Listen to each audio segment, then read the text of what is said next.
The book of Mark, chapter 3. Another time he went into the synagogue, and a man with a shriveled hand was there.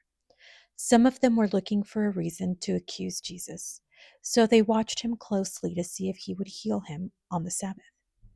Jesus said to the man with the shriveled hand, "Stand up in front of everyone." Then Jesus asked them, "Which is lawful on the Sabbath, to do good or to do evil, to save life or to kill?" But they remained silent. He looked around at them in anger and, deeply distressed at their stubborn hearts, said to the man, "Stretch out your hand." He stretched it out, and his hand was completely restored. Then the Pharisees went out and began to plot with the Herodians how they might kill Jesus. Crowds followed Jesus. Jesus withdrew with his disciples to the lake, and a large crowd from Galilee followed. When they heard all he was doing, many people came from him from Judea, Jerusalem, Idumea, and the regions across the Jordan and around Tyre and Sidon. Because of the crowd, he told his disciples to have a small boat ready for him, to keep the people from crowding him. For he had healed many, so that those with disease were pushing forward to touch him. Whenever the evil spirits saw him, they fell down before him and cried out, "You are the Son of God." But he gave them strict orders not to tell who he was. The appointing of the 12 apostles. Jesus went up on a mountainside and called to him those he wanted, and they came to him.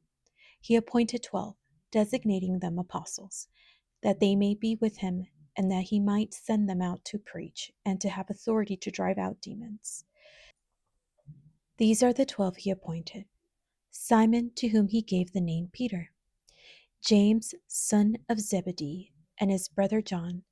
To them he gave the name Boanerges, which means sons of thunder; Andrew, Philip, Bartholomew, Matthew, Thomas, James, son of Alphaeus, Thaddeus, Simon the Zealot, and Judas Iscariot, who betrayed him. Jesus and Beelzebub.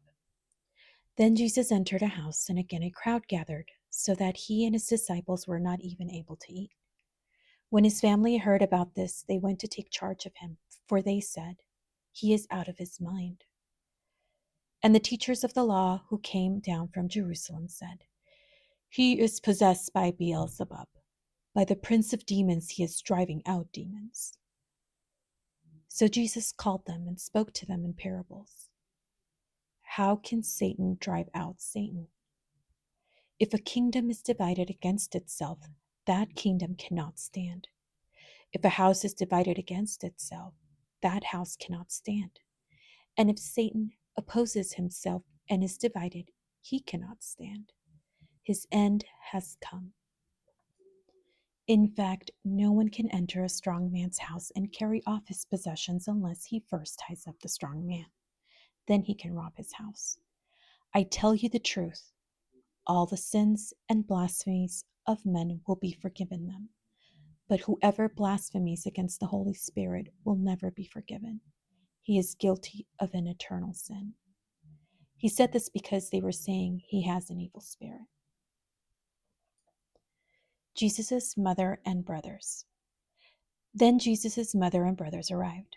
Standing outside, they sent someone to call him. A crowd was sitting around him, and they told him, "Your mother and brothers are outside looking for you." "Who are my mother and my brothers?" he asked. Then he looked at those seated in a circle around him and said, "Here are my mother and my brothers. Whoever does God's will is my brother and sister and mother."